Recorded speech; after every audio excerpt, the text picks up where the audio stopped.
Syederalun tragedi Stadion Kanjuruhan yang terjadi pada Sabtu 1 Oktober 2022 kemarin kini telah merenggut 129 nyawa. Kebanyakan dari mereka ialah supporter Arema FC yang terkena gas air mata pihak kepolisian.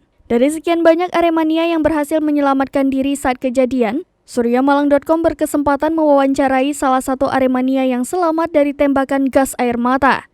Korwil Aremania Jalur Gaza Sukorejo Pasuruan, Amin Fales menceritakan detik-detik kejadian naas itu, hingga akhirnya ia dan rombongan Aremania wilayahnya berhasil lolos dari maut. Beruntung dalam kejadian kemarin, Amin Fales dan Aremania rombongannya berhasil selamat. Hal itu dikarenakan sebelum pertandingan usai, ia menyuruh rombongannya untuk keluar terlebih dahulu. Amin mengaku menjadi saksi hidup tragedi itu. Ia melihat langsung bagaimana gas air mata pihak kepolisian merenggut nyawa satu persatu Aremania yang berada di tribun hingga ratusan nyawa melayang. Meski selamat dari tragedi Stadion Kanjuruhan, Amin sempat merasakan bagaimana sesaknya menghirup gas air mata dan pedihnya ketika mengenai mata.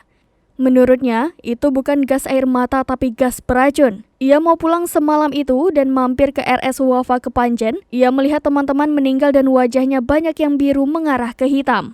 Pihaknya berharap tragedi ini benar-benar diusut hingga tuntas karena ratusan nyawa Aremania melayang usai menghirup gas air mata petugas kepolisian.